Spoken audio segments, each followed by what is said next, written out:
प्रिय बच्चों, इस डिजिटल प्लेटफार्म से आप सभी लोगों का स्वागत है। आज मुंशी प्रेमचंद की एक चर्चित कहानी, जिसकी चर्चा इसके पिछले वीडियो में हम कर चुके हैं, नमक का दारोगा। बच्चों, इस कहानी का एक गद्यांश भाग 1 इसके पहले के वीडियो में हम उसके विषय में विस्तृत चर्चा कर चुके हैं। जो मुहावरे थे, जो शब्दों का प्रयोग था, उसके विषय में हमने आपको बताया था। आज एक दूसरे वीडियो में भाग 2 आप समझ सकते हैं वीडियो का, जो दूसरा गद्यांश है उसके विषय में हम आपको बताएंगे। तो देखिए, नमक का दारोगा जो मुंशी प्रेमचंद की सुप्रसिद्ध चर्चित कहानी है।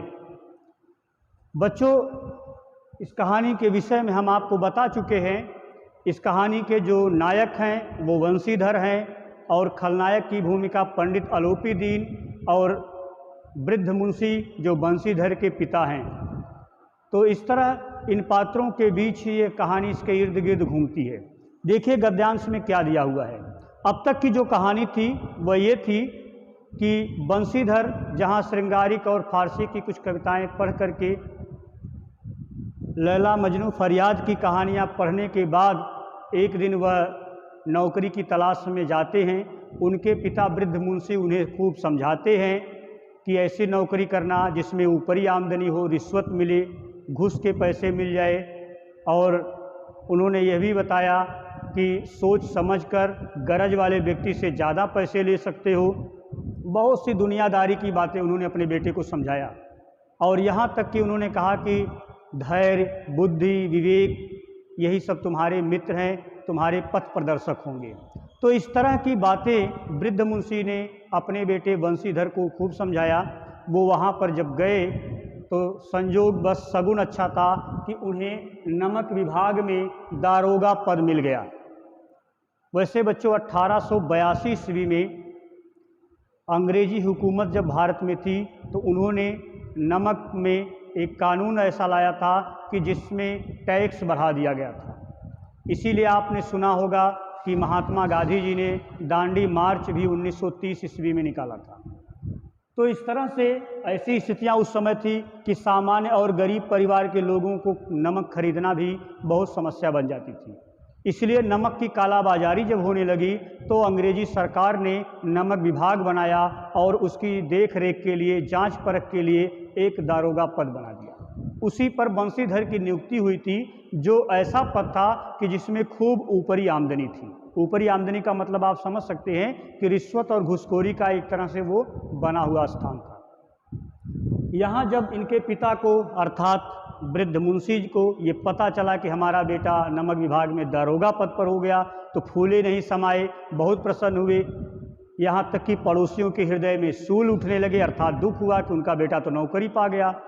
जिन लोगों ने कर्ज दिया था वृद्ध मुंशी को, कलवार, महाजन, वे सब नरम पड़ गए। लेकिन अब देखिए, यह दूसरा जो भाग है इसकी क्या कहानी है। बताया गया है कि जाड़े के दिन थे और रात का समय।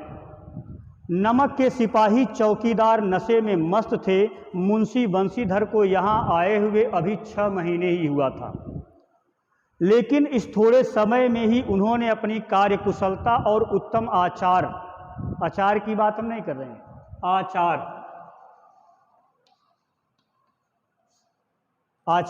अर्थात आचरण, व्यवहार, अपने आचरण से अफसरों को मोहित कर लिया था। तो आचार का अर्थ हम मान सकते हैं बच्चों आचरण से, ठीक। अपने आचरण से, अपने कार्य से, अपने व्यवहार से बड़े बड़े अफसरों को उन्होंने प्रभावित किया था। देखिए, अफसर लोग उन पर बहुत विश्वास करने लगे थे। नमक के दफ्तर से 1 मील पूर्व की ओर जमुना नदी बहती थी। दफ्तर किसे कहते हैं, यह देखिए,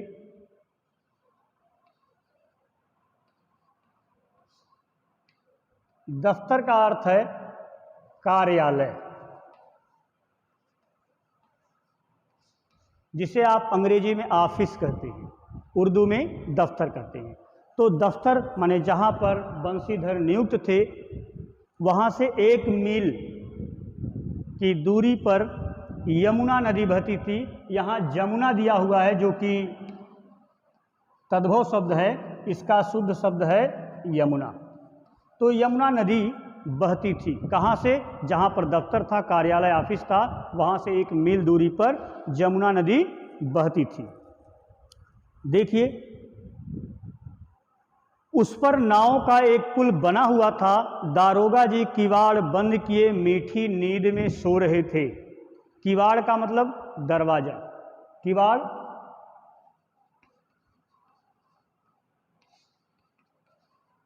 दरवाजा, किवाड़ बंद किए हुए सो रहे थे, लेकिन मीठी नींद, यह बात ध्यान देने वाली बात है कि मीठी नींद में। बच्चों, एक व्याकरणिक दृष्टि से अगर देखा जाए तो मीठी जो शब्द है ये विशेषण है। ये क्या है? विशेषण। और ये जो है ये विशेष्य है। विशेषता नींद की क्या बताई गई है? मीठी। वैसे नींद भी लोग देखा होगा कई प्रकार कहते हैं गहरी नींद में सो रहे थे, मीठी नींद में सो रहे थे। तो इस तरह की गहरी, मीठी, ये जो शब्द हैं वो विशेषण है। मतलब मीठी नींद का मतलब ये है कि सो तो रहे थे लेकिन हल्का हल्का चेतना में थे, जग रहे थे, पूरी तरह से इतनी गहरी नींद में नहीं थे कि कोई आवाज़ सुनाई दे और वो जगे न। तो दरोगा बंसीधर मीठी नींद में सो रहे थे। 1 मील दूरी पर यमुना नदी बहती थी। दरवाज़ा उनकी ऑफिस का बंद था। अचानक आँख खुली, बंसीधर की, दरोगा साहब की अचानक आँख खुल गई तो नदी के प्रवाह की जगह, क्योंकि नदी की जो धारा बहती है, प्रवाह का अर्थ धारा से है।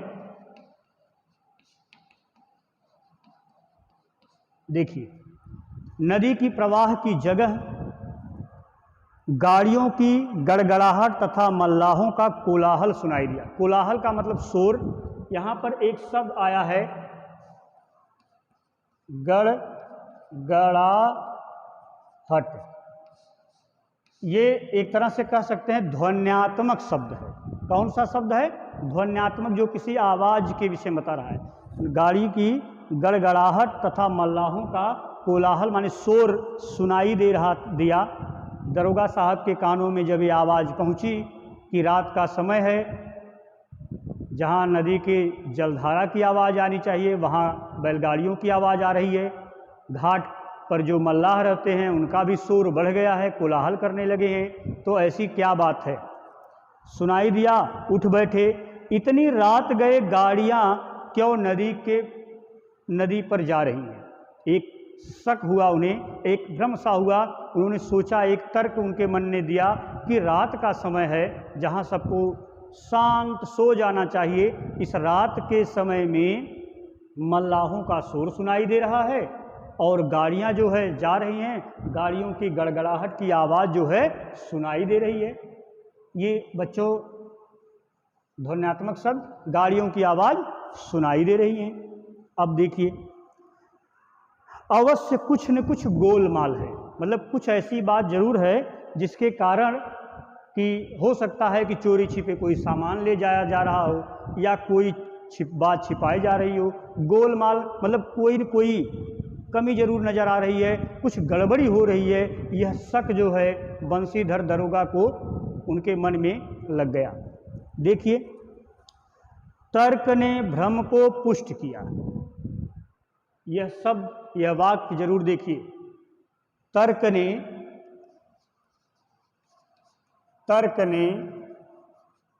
भ्रम को पुष्ट किया। देखिए बच्चों, रात का समय था, किवाड़ बंद किए हुए दरोगा बंसीधर सो रहे थे। मल्लाहों का शोर यमुना नदी के तट पर सुनाई दिया। इसके बाद कुछ गाड़ियों की गड़गड़ाहट की आवाज़ भी सुनाई दी। उनके मन में एक शक हुआ कि कहीं कुछ गोलमाल है, कुछ गड़बड़ी है, चोरी छिपे कोई कार्य किया जा रहा है, कोई हरकत हो रही है। और यह तर्क ने उनका जो भ्रम था, जो शंका थी, उसको मजबूत कर दिया।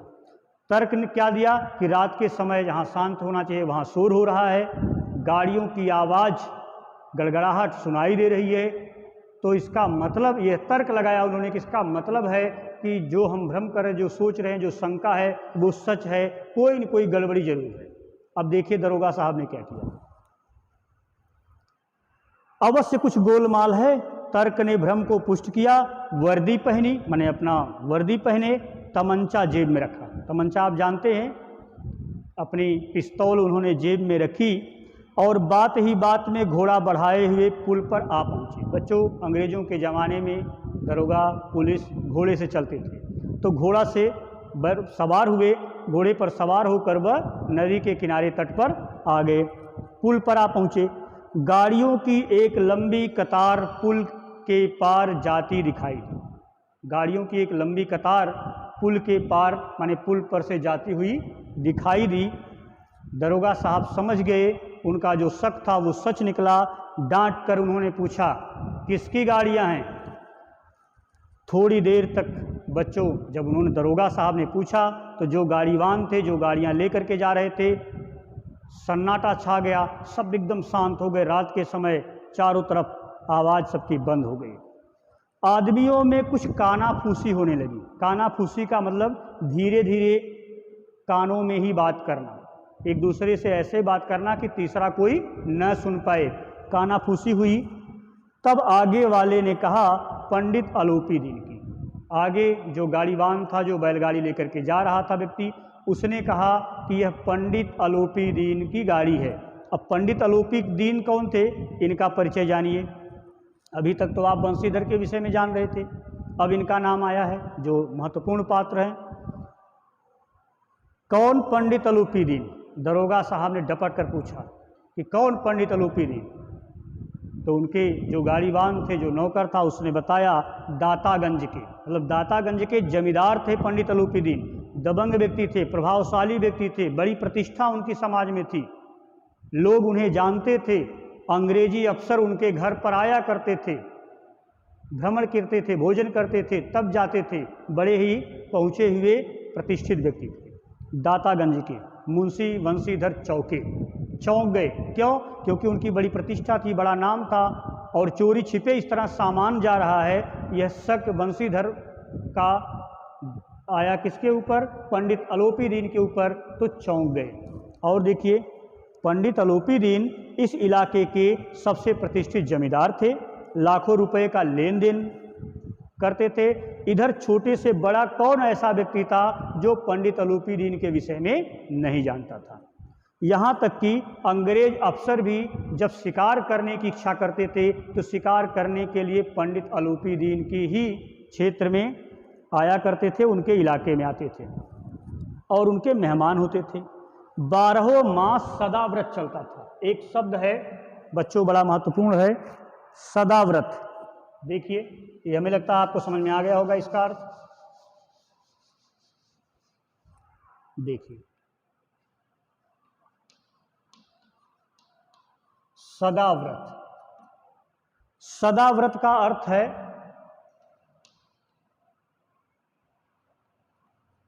अन्न दान करना, लेकिन 12 मास। जो अन्न दान करते हैं वह उसे सदाव्रत कहा जाता है। तो पंडित आलोपी दीन जमींदार व्यक्ति थे, प्रतिष्ठित थे। 12 महीने, हर महीने वह गरीबों को अन्न दान करते थे। उस समय इतनी गरीबी थी कि लोगों को खाने को नहीं मिलता था, और अन्न दान करना तो बहुत बड़ी बात होती थी। जीविका चलाना कठिन था, लोगों को पेट भरना बड़ा कठिन हो जाता था। ऐसी दरिद्रता, ऐसी गरीबी, ऐसी भुखमरी थी। लेकिन आलोपी दीन जी 12 महीने अन्न दान किया करते थे। मुंशी ने पूछा, गाड़ियां कहाँ जाएगी? मुंशी जी अर्थात दरोगा बंशीधर ने पूछा कि ये गाड़ियां कहाँ जाएंगी? उत्तर मिला, कानपुर। क्या जवाब मिला? कि ये गाड़ियां कानपुर जा रही हैं। लेकिन इस प्रश्न पर कि इनमें क्या है, जब बंशीधर ने पूछा कि इन गाड़ियों में क्या लदा हुआ है, क्या लेकर के जा रहे हो, तो सन्नाटा छा गया। सन्नाटा छा जाना मतलब शांत, चुप हो जाना, कोई जवाब नहीं लोग दे रहे थे कि इसमें क्या लदा हुआ है। अब जब कोई ये नहीं बता रहा है कि इन गाड़ियों में क्या लदा हुआ है, तो दरोगा वंशीधर का शक और बढ़ गया, और संदेह जब बढ़ गया तो कुछ देर तक पहले तो उत्तर की बाट जो होते रहे, मतलब सोचा कि जवाब मिल जाएगा, लेकिन जब जवाब नहीं मिला तो देखकर वह जोर से बोले, क्या तुम सब गूंगे हो? माने कुछ बोल नहीं सकते? हम पूछते हैं इसमें क्या लदा है? लदा मतलब क्या भरा हुआ है इन गाड़ियों में, क्या लेकर के जा रहे हो? जब इस बार भी कोई उत्तर नहीं मिला, माने कोई जवाब नौकर ने या जो गाड़ीवान थे वो नहीं दिए, तो उन्होंने क्या किया, मतलब दरोगा साहब घोड़े पर थे, उन्होंने अपने घोड़े को बढ़ाया, एक गाड़ी से मिलाकर बोरे को टटोला, घोड़े पर बैठे ही हुए बैलगाड़ी के पास ले गए, और उन्होंने क्या किया कि गाड़ी पर लदे हुए जो सामान थे, बोरे थे, उसको हाथ से छुआ, टटोलने लगे। भ्रम दूर हो गया, जो शक था, जो शंका थी, भ्रम दूर हो गया। यह नमक के ढेले थे। बच्चों, आज के वर्तमान समय में पैकेट बंद आप लोगों के घरों में नमक आते होंगे, लेकिन पुराने समय में बड़े बड़े टुकड़ों में, मिट्टी के ढेले की तरह, वैसे बड़े बड़े ढेलों में, छोटे इतने बड़े बड़े टुकड़ों में नमक आया करते थे। तो ये शक हो गया, भ्रम दूर हुआ, नमक के ढेले उसमें लदे हुए थे। पंडित अलोपी दीन को ये सूचना दी गई। कारण है क्योंकि वहाँ पर दरोगा साहब ने पुल पर गाड़ियों को रोक लिया, और वहाँ पर एक नौकर दौड़े दौड़े जाता है, वह पंडित अलोपी दीन को सूचना देता है कि जमुना नदी के किनारे पुल पर गाड़ियाँ दरोगा साहब ने रोक ली हैं, वो जाने नहीं दे रहे हैं, क्योंकि वह उसी विभाग में दरोगा थे, और ये गैर कानूनी था कि नमक लाद करके ले जाया जा सके, क्योंकि अंग्रेजी शासन में नमक को इस तरह से ले जाना, ले आना, बेचना गैर कानूनी होता था, वो जुर्म माना जाता था। पंडित अलोपी दीन को जब ये सूचना मिली तो वो अपने रथ पर, सजीले रथ पर सज धज करके, कुछ सोते हुए कुछ जागते हुए, रात का समय था तो कुछ सो रहे थे, कुछ जाग रहे थे, उन्हें बड़ी शांत थे, कोई घबराने की बात उनके लिए, पंडित जी के लिए नहीं थी। चले आ रहे थे, अचानक कई गाड़ी वालों ने घबराए हुए आकर जगाया और बोले कि महाराज दरोगा ने गाड़ियां रोक ली हैं, घाट पर खड़े आपको बुला रहे हैं। मैंने कि दरोगा साहब ने कहा कि पंडित अलोपी दीन को बुलाइए, घाट पर खड़े हैं। पंडित अलोपी दीन को लक्ष्मी पर अखंड विश्वास था। लक्ष्मी अर्थात धन दौलत रुपए पैसे। पंडित अलोपी दीन को बच्चों रुपए पैसे पर पूरी तरह विश्वास था कि हम तो रुपए पैसे कुछ देंगे, हमारी गाड़ियां आसानी से छूट जाएंगी। तो अखंड विश्वास माने ऐसा विश्वास कि जो टूटने वाला नहीं है, पैसे देंगे, दरोगा साहब कुछ रिश्वत लेंगे, छोड़ देंगे गाड़ियां। वह कहा करते थे कि संसार का तो कहना ही क्या, स्वर्ग में भी लक्ष्मी का ही राज्य है। पंडित अलोपी दीन का ये मानना था कि इस संसार में ही नहीं, स्वर्ग लोक में भी लक्ष्मी जी का ही राज्य है। मैंने पैसा देने से हर काम होने वाला है, हर सुख सुविधा, हर चीज़ें उपलब्ध होने वाली हैं। तो ये दरोगा की क्या क्षमता, क्या औकात जो पैसे दे करके गाड़ियाँ नहीं छोड़ देगा। ये बात पंडित अलोपी दीन के मन में बनी हुई थी। उनका यह कहना सच भी था, यथार्थ भी था, सही भी था कि पैसे देने से हर काम आसान हो जाता है। आप बच्चों जानते होंगे हर विभाग में कहीं न कहीं भ्रष्टाचार है, लोग ले दे करके पैसे से काम कर देते हैं। न्याय और नीति सब लक्ष्मी के ही खिलौने हैं। न्याय और नीति, न्याय और नीति किसके खिलौने हैं? लक्ष्मी जी के। लक्ष्मी जी कौन है? रुपया पैसा। मतलब धन रुपए पैसे देने मात्र से न्याय भी अपने पक्ष में आ सकता है और नीति भी अपने पक्ष में आ सकती है। जैसे पैसे देने मात्र से खिलौना हम ले लेते हैं, वैसे चाहे वो संवैधानिक नियम हो, नीतियां हो, या कोई फैसला हो, न्याय हो, ये सब रुपए पैसे के खिलौने हैं। ऐसा किसका मानना था? पंडित अलोपी दीन का। और समाज में ऐसा सच भी था, क्योंकि रुपए पैसे दे लेकर के बड़ी आसानी से इस तरह की कालाबाजारी और घुसखोरी से सब काम होता था। देखिए,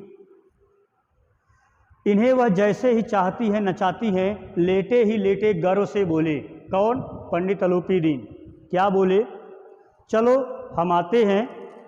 यह कहकर पंडित जी ने बड़ी निश्चिंतता, निश्चिंतता माने बिना किसी चिंता के, बिना किसी सोच के, निश्चिंतता से पान के बीड़े लगाकर खाए। पान के बीड़े पुराने समय में बच्चों जो रईस लोग होते थे वह पानदान और इस तरह की चीज़ें खुद रखते थे। पान लगा करके बीड़ा अर्थात पान जो तिकोना होता है उसे मुंह में रखे उसे बीड़ा कहते हैं। पान खाए और खाने के बाद लिहाफ ओढ़े। लिहाफ अर्थात एक आवरण, हिंदी में आवरण कहते हैं।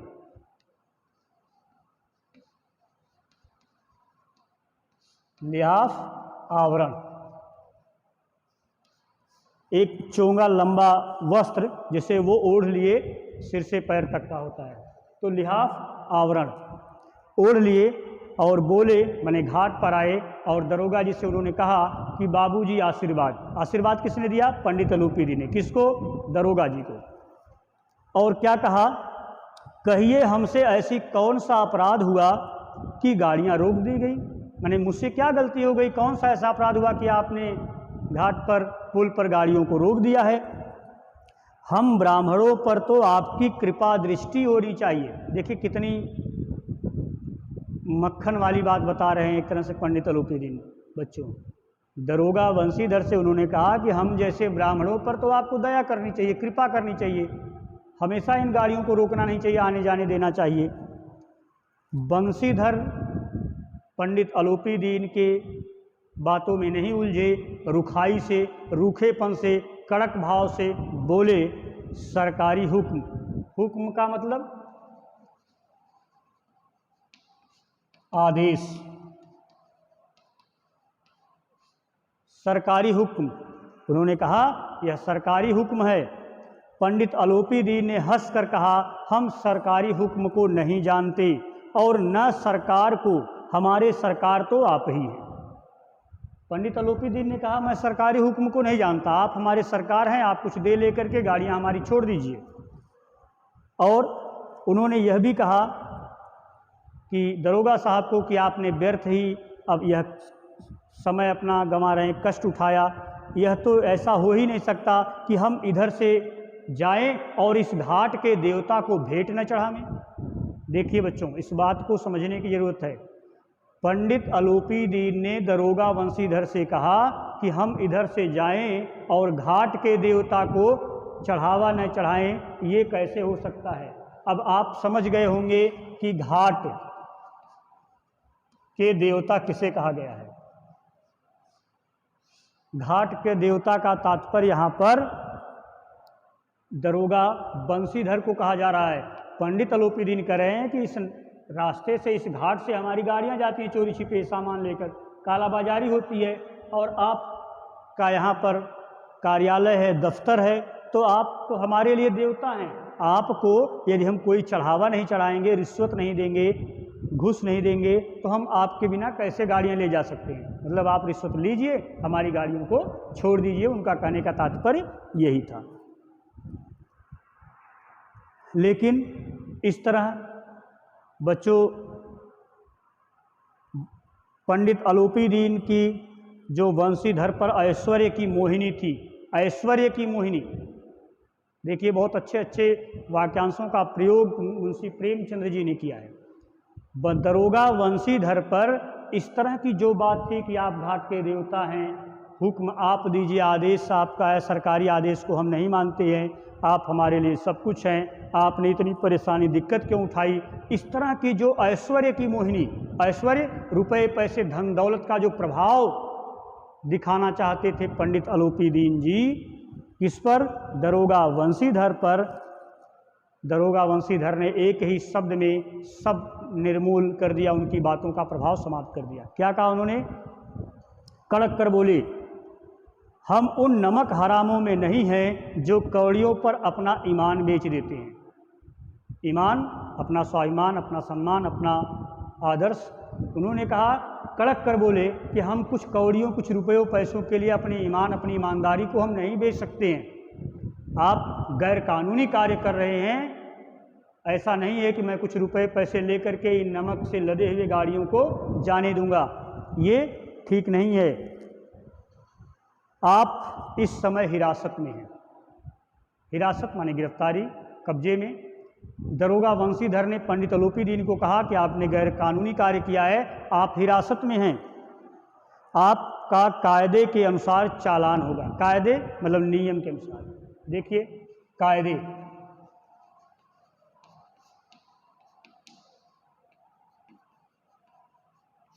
नियम, कायदे का अर्थ नियम ही होता है, नियम के अनुसार, मतलब नियम से आपका चालान होगा, जो कानूनी नियम होगा।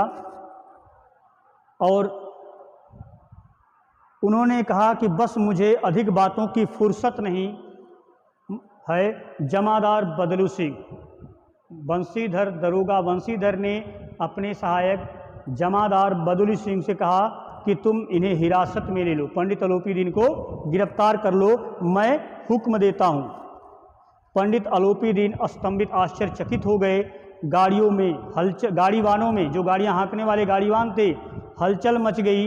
पंडित जी जीवन में कदाचित उनका यह पहला अवसर था कि पंडित जी को यह ऐसी कठोर बातें सुननी पड़ी।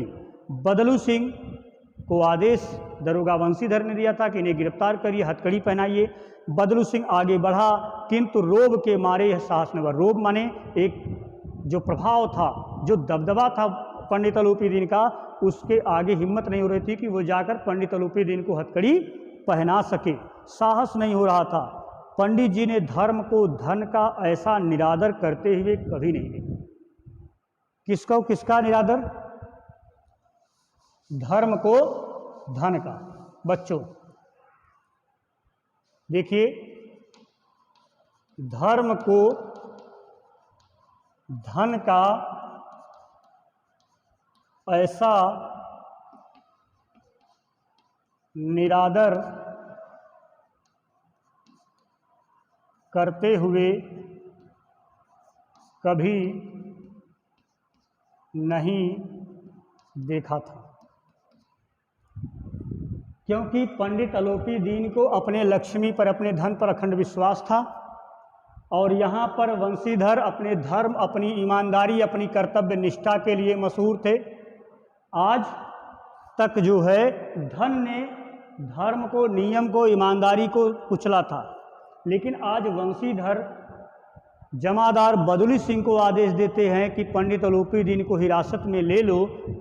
और पंडित अलोपीदीन को, जिस पर धन पर जो घमंड था, अहंकार था, आज धन उनका बेकार हो गया है, प्रभाव नहीं डाल पा रहा है, और धर्म जो है आज धन को निरादर कर रहा है।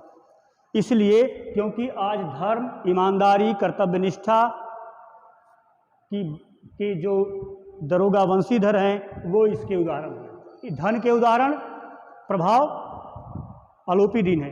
तो आज जो है धन का प्रभाव धर्म पे नहीं पड़ रहा है, धर्म जो है आज धन का ऐसा निरादर कर रहा है, ऐसा कभी पंडित अलोपीदीन ने देखा नहीं था। क्योंकि आज ईमानदारी, कर्तव्य निष्ठा ने, धर्म ने धन को कुचल डाला था। देखिए, विचार किया, यह अभी उदंड लड़का है। पंडित अलोपीदीन को लगा कि हो सकता है कुछ ज़्यादा पैसे मांगना चाहता हो, इस तरह से अकड़ रहा है, उदंडता दिखा रहा है, अभी नया जुनून है, नया उत्साह है, माया मोह के जाल में अभी सांसारिकता में उलझा नहीं था। इस तरह से बच्चों उन्होंने सोचा कि अभी यह बालक अल्हड़ है, झिझक रहा है, बहुत ही दीन भाव से बोले। पंडित अलोपीदीन की अकड़ समाप्त हो चुकी थी, बड़ी ही दीनता से बोले कि बाबू साहब, माने दरोगा साहब, ऐसा न कीजिए, हम मिट जाएंगे, इज्जत धूल में मिल जाएगी। इज्जत धूल में मिलना एक मुहावरा है, मतलब मान सम्मान समाप्त हो जाए, जो प्रतिष्ठा, जो सम्मान था वो सब मिट्टी में मिल जाएगा। आप ऐसा मत करिए क्योंकि लोग जान जाएंगे। इस तरह की बात कौन कर रहा था? पंडित अलोपीदीन दरोगा बंशीधर से। बच्चों उन्होंने कहा कि हमारा अपमान करके आपके हाथों में क्या आएगा, हम किसी तरह आपसे बाहर थोड़े ही हैं, अर्थात आपके कानून, आपके अधिकारों के अंतर्गत ही हम हैं। इस तरह की बातें पंडित अलोपीदीन किससे कर रहे थे? बंशीधर से कर रहे थे। लेकिन बच्चों अब इसके आगे की जो कहानी है, जो वंश है, हम अगले वीडियोज में आपको बताएंगे। अभी तक आप कुछ ऐसे मीठी शब्द विशेषण है, नीड विशेष्य, इसमें उर्दू फारसी के शब्दों का प्रयोग हुआ है, कुछ संस्कृत निज शब्दों का प्रयोग हुआ है, इसमें इज्जत धूल में मिलना जैसे मुहावरों का प्रयोग हुआ है। बड़ी ही रोचक कहानी है। यह कहानी आगे के अंश में हम आपको बताएंगे कि पंडित अलूपीदीन को कैसे गिरफ्तारी होती है, क्या होता है, किस तरह से लोक चर्चा समाज में फैल जाती है, और ईमानदार कर्तव्यनिष्ठ दरोगा वंशीधर की ईमानदारी का उन्हें क्या फल मिलता है, इसके आगे की वीडियो में हम पढ़ाएंगे। धन्यवाद बच्चों।